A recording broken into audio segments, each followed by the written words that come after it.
ngobrol karena masih yang ngamalin masih banyak. Yang mengenai ini imam itu begitu. Tentang Rasulullah SAW begitu bangkit dari buku kami Allah dengan amin belakang bahwa nama alhamdulillah bisa hamdan keseluruhan dari barokan ini. Sedangkan di ujung malaikat digurungkan tersebut untuk mencatat. Nah itu kalau diselarakan itu karena kebenaran oleh Rasul itu. Karena semua di belakang jauh. Nah sudah itu kan Rasul mengatakan siapa tadi yang mengatakan aneh Rasul gitu ya. Oh itu ini.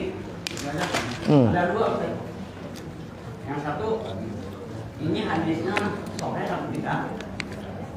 Kalau misalnya melakukan solo yang ala kuburi wala tadrisu alaiha. Nah itu menjaga. Terima kasih. Ya. Lihat nih, ini sebetulnya bukan pertanyaan, mengingatkan sebetulnya kepada kita semua. Jadi Bapak Ibu, di antara keutamaan makmum bertasbih, bertahmid bersamaan dengan imam saat bangkit dari ruku. Satu, idza qalal imamu sami Allahu liman hamidah faqulu rabbana lakal hamdu. Minimal itu. Ternyata ada keutamaan bagi orang lain yang bisa sampai panjang, hamdan katsiron, thayyiban mubarakan fi dan seterusnya. Itulah, mohon maaf, hanya dari hayat perubahan bentuk gerakan bagi orang yang sholat sesuai dengan syariat, demikian dahsyat keutamaan. Nah oleh karena itulah Ibu, jadi begitu imam sami Allahu liman hamidah, pasti makmum kan posisinya sedang bergerak. Maka saat bergerak itulah mengucapkan sami Allahu liman hamidah. Begitu berdiri pasti hamdan thayyiban mubarakan fih dan seterusnya. Maka barang siapa yang mengucapkan sami Allahu liman hamidah berbarengan dengan malaikat, gupiro lahu mataqaddama min danbi, akan diampuni dosa-dosa kecilnya. Karena ada tiga pihak yang berbarengan tasbih: imam, makmum, malaikat. Nah dalam kejadian itu sampai malaikat berebut mencatat, hanya gara-gara ucapan sederhana. Ternyata bukan sederhana, karena mengandung tasbih dan takdis yang demikian tinggi di balik ucapan itu.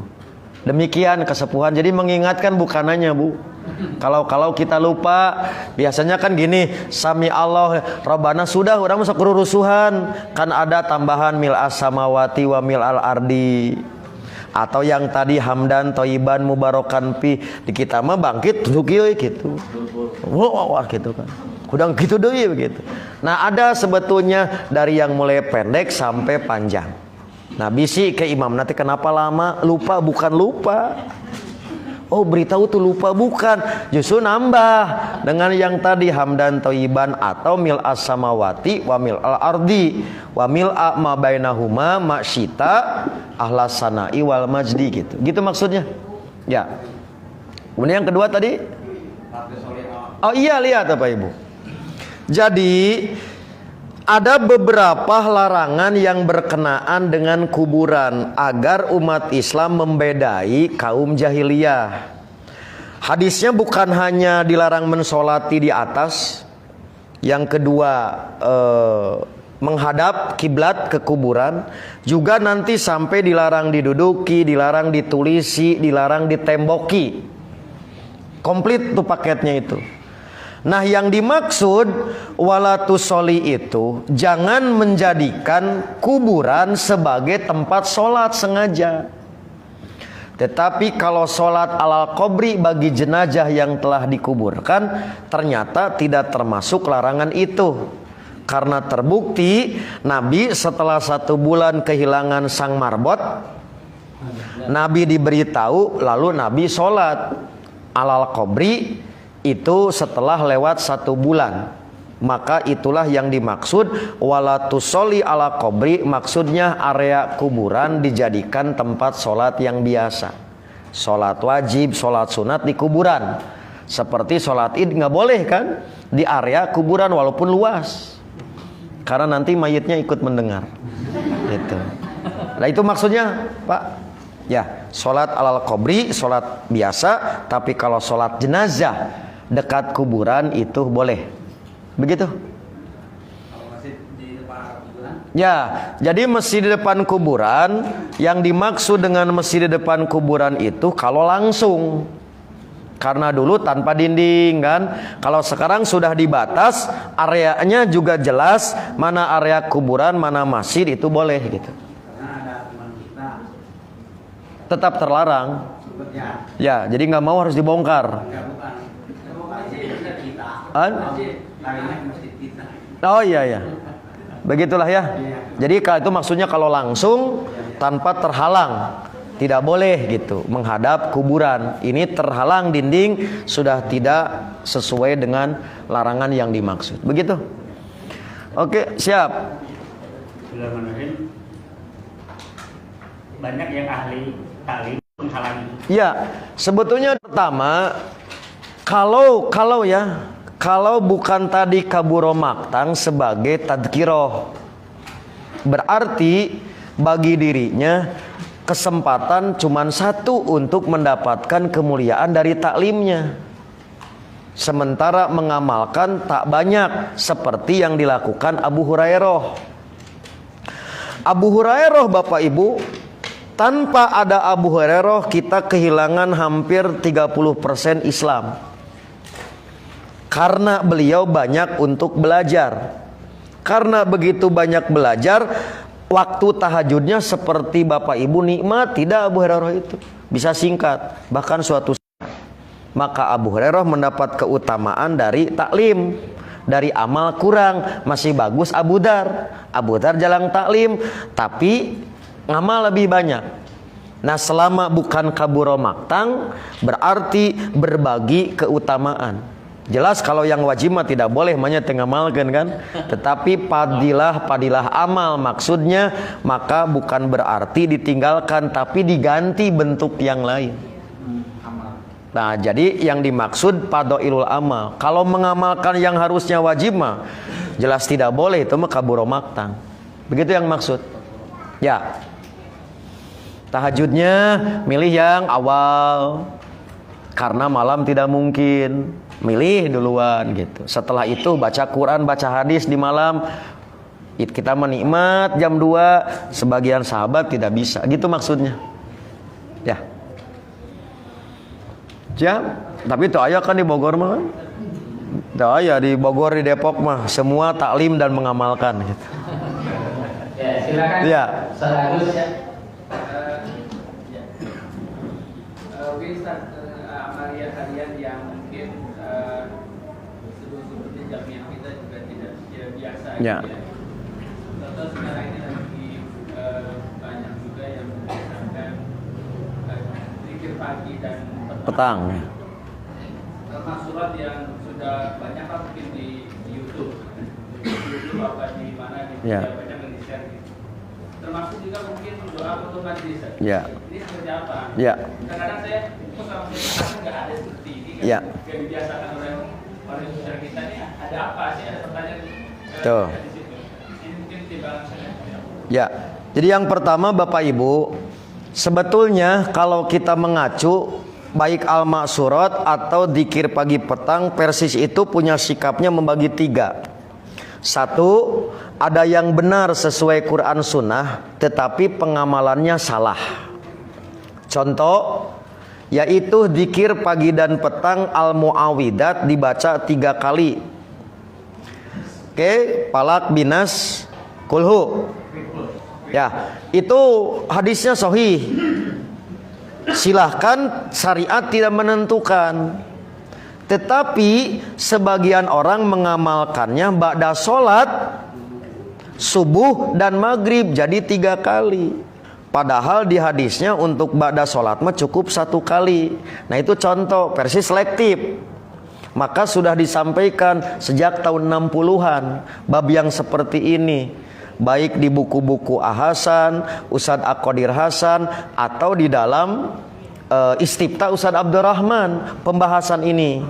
Oke, contoh lain, muawidat sebelum tidur dengan fuah gitu kan, diusapkan kan, itu sudah ada.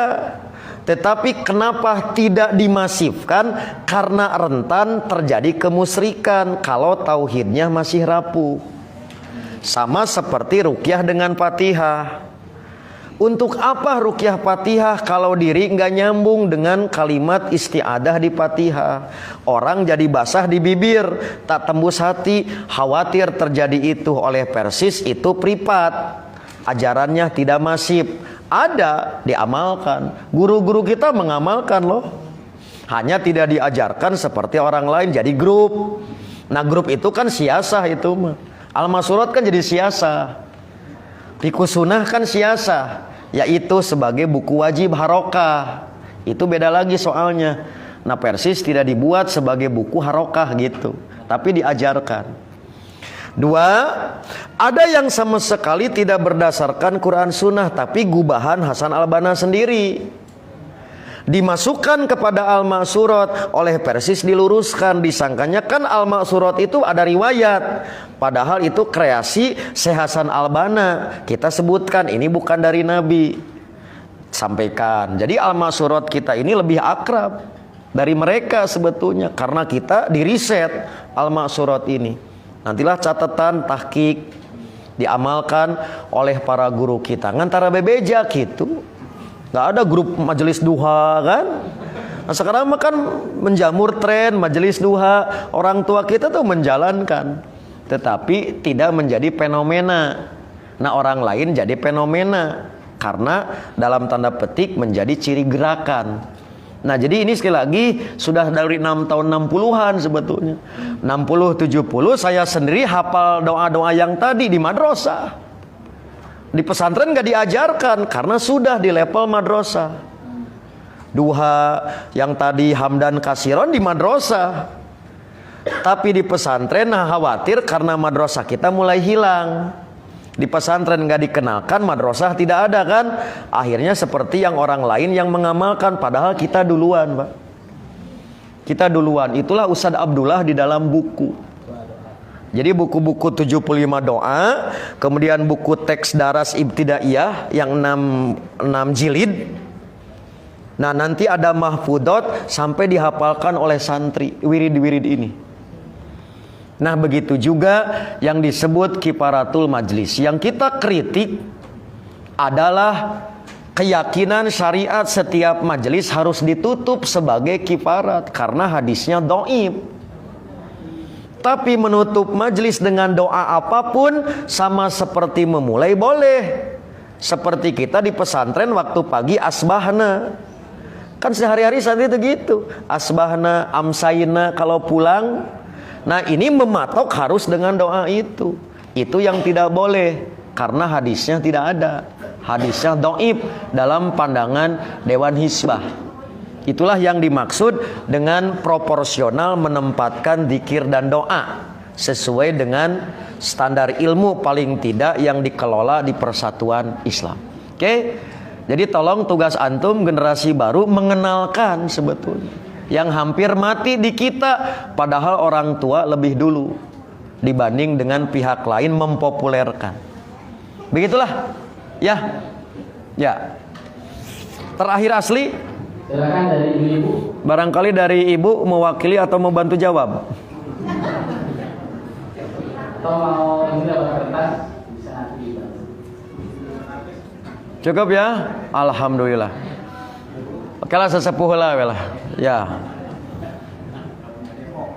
Ya mas sesepuh mah bukan mau nanya, mau menasehat. Baik. Ya. Masalah yang jadi tren dan daya tarik untuk para Syiah itu adalah nikah Mut'ah, oke. sehingga akhirnya diperlukan untuk orang lebih banyak paham Ya, betul. tentang masalah. Ya. Lihat Bapak Ibu. Jadi hasil penelitian kami, orang bergabung ke Syiah belum tentu karena tertarik ajaran, tetapi karena ada program yang cocok. Cocok, bukan tertarik, cocok. Nah, antara lain hidung belang. Oke ya, saya nggak akan jauh-jauh Pak. Saya ambil contohnya di puncak saja.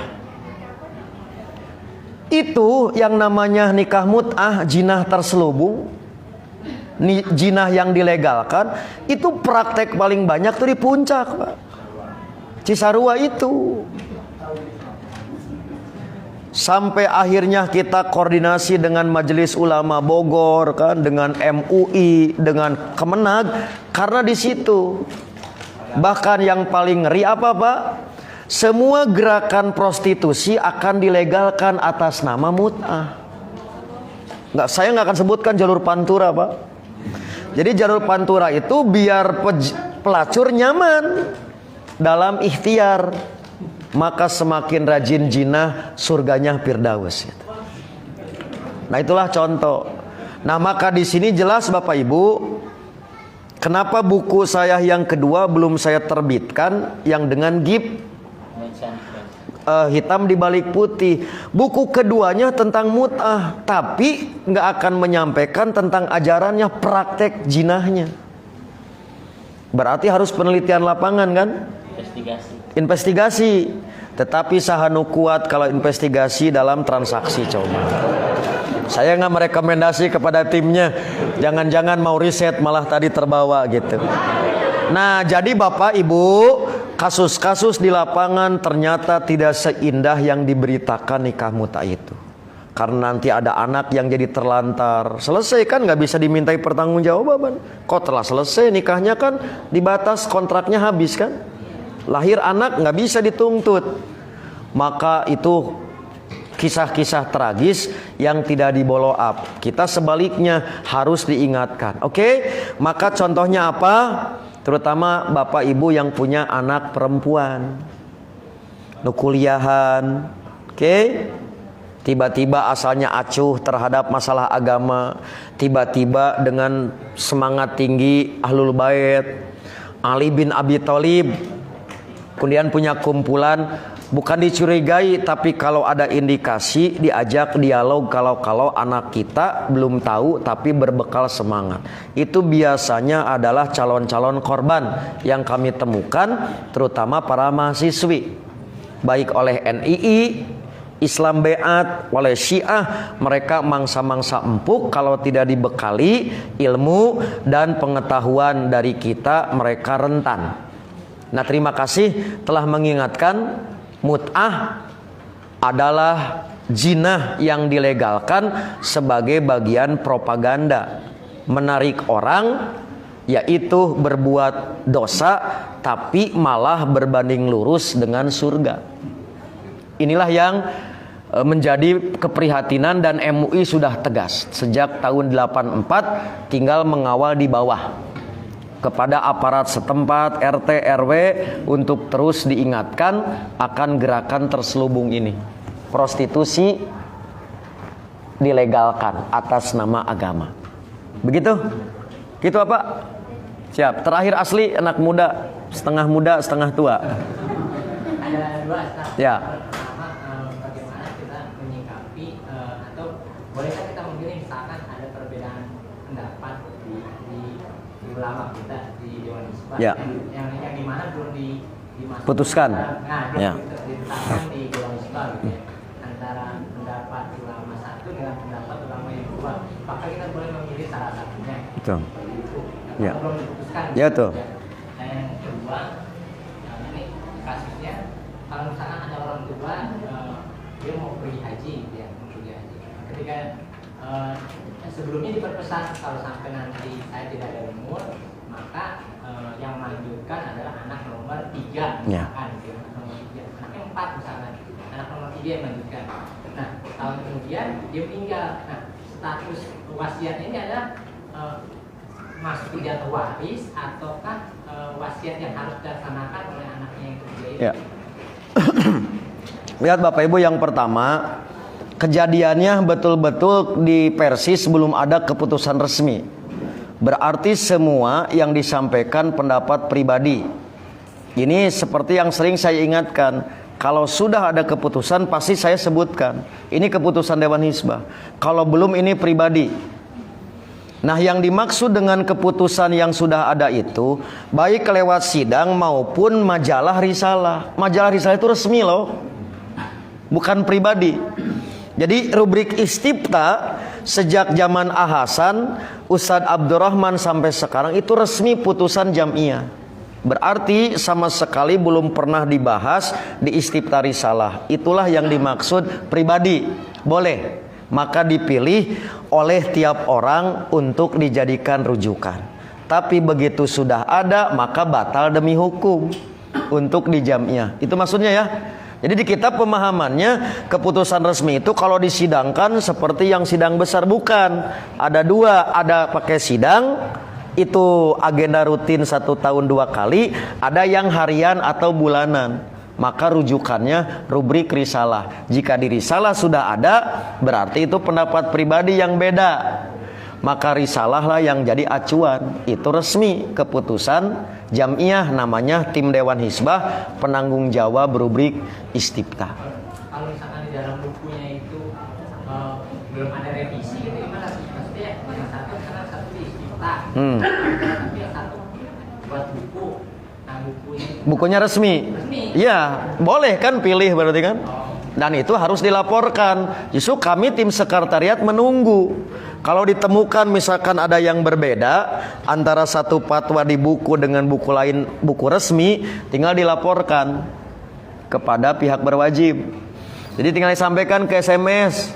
Nih tim sekretariat tolong sampaikan kepada pimpinan Dewan Hizbah misalkan ada perbedaan. Walaupun setahu kami belum ditemukan. Tapi kalau dengan Ahasan ada perbedaan. Nah barangkali itu yang nanti dibutuhkan masukan kalau ditemukan.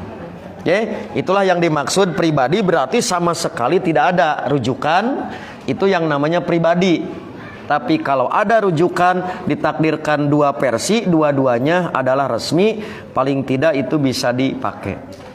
Nah inilah Bapak Ibu, sekali lagi saya tutup kajian ini. Apa yang saya sampaikan, ketika nanti ternyata bertentangan dengan keputusan Dewan Hizbah, apa yang saya nyatakan batal jangan dianggap. Pakailah keputusan Dewan Hizbah. Sekiranya apa yang saya fatwakan sesuai dengan Dewan Hizbah, yang jadi acuannya Dewan Hizbah, bukan fatwa Amin Muhtarnya.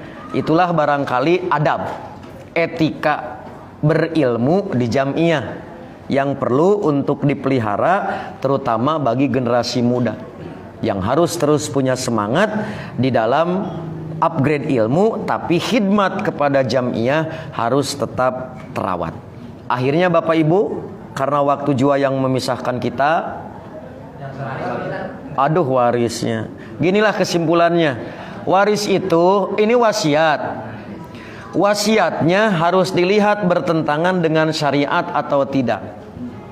Oke, karena wafat tidak ada keharusan untuk ditunaikan hajinya.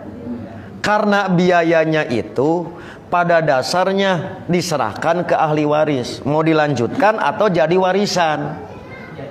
Ya, jadi karena yang tadi mendapat amanatnya wafat, kan udah wafat tuh. Yang meninggal yang wasiat. Ya wasiat kepada anak nomor 3 misalkan. Anak nomor 3-nya ada belum ditunaikan. Iya, kan belum sampai tuh. Maka semua itu adalah bagian dari waris. Karena tidak ada wasiat untuk sesuatu yang wajib. Kan haji mah wajib. Gak ada wasiat untuk sesuatu yang wajib. Maka kedudukannya adalah jadi warisan, diuihkeun deui kepada ahli warisnya. Lanjut wasiat itu atau enggak, silahkan, karena itu adalah harta warisan. Itu maksudnya. Oke, jadi kembali lagi kepada anak-anaknya. Mau lanjut? Kalau mau lanjut siapa yang mau? Kalau tidak berarti balik. Itulah yang dimaksud dengan wasiat ini, perkara wajib. Itu sudah tidak perlu diwasiatkan, tapi karena sudah tidak istitoah, sudah tidak ada gitu. Itu intinya. Ya. Sudah ya Bapak Ibu. Insyaallah Mudah-mudahan tadi apa yang disampaikan menjadi tambahan ilmu yang bermanfaat, dan mohon maaf atas segala kekurangan. Insya Allah kita bertemu kembali bulan depan. Saya serahkan ke Ustadz Murni, apakah balik lagi ke Sukmajaya atau diputar lagi ke daerah lain, biar semua tadi terkunjungi, terserah. Ya, nanti terserah Ustadz Murni yang punya kewenangan dengan tim Bogor dan tim Depok untuk mengatur bagaimana acara ini sebaiknya untuk terus kita kelola. Aqulu qouli hadza wa astaghfirullah li wa lakum. Wassalamualaikum warahmatullahi wabarakatuh.